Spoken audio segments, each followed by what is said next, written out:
ত্রয়োদশ জাতীয় সংসদ নির্বাচন ও গণভোটের সকল প্রস্তুতি সম্পন্ন করা হয়েছে।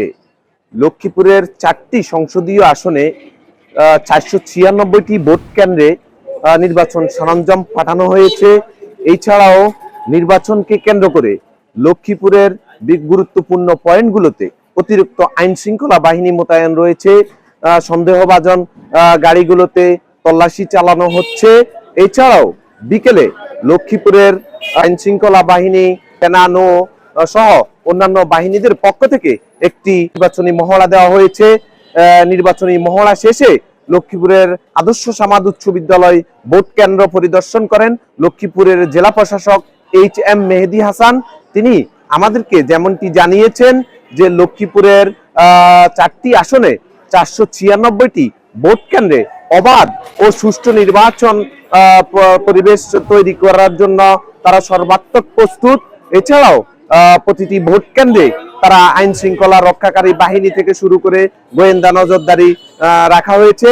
এছাড়াও লক্ষ্মীপুরের যে ঝুঁকিপূর্ণ কেন্দ্রগুলো আছে, কেন্দ্রগুলোতে অতিরিক্ত পুলিশ মোতায়েন করা হয়েছে। এছাড়াও আমরা আপনাদেরকে আরেকটু জানিয়ে রাখি যে আমরা এই সাধারণ ভোটারদের সাথে কথা বলেছি। তারা আমাদেরকে যেমনটি জানিয়েছেন যে আগামীকাল বহুল প্রতীক্ষিত একটি নির্বাচন, এই নির্বাচনে তারা তাদের ভোটাধিকার প্রয়োগ করতে কেন্দ্রে যাবেন, তাদের পছন্দের প্রার্থীদেরকে ভোট দিবেন। যারা এই এলাকায় উন্নয়ন এবং এই এলাকার সাধারণ মানুষের দুঃখে সুখে তাদের পাশে থাকবেন, তাদেরকেই তারা ভোট দিবেন। এছাড়াও এই যে আগামীকালকের যেই বহুল প্রতীক্ষিত নির্বাচনটি, এই নির্বাচনটিতে লক্ষ্মীপুরের 16 লক্ষ মানুষ তাদের ভোটাধিকার প্রয়োগ করবেন।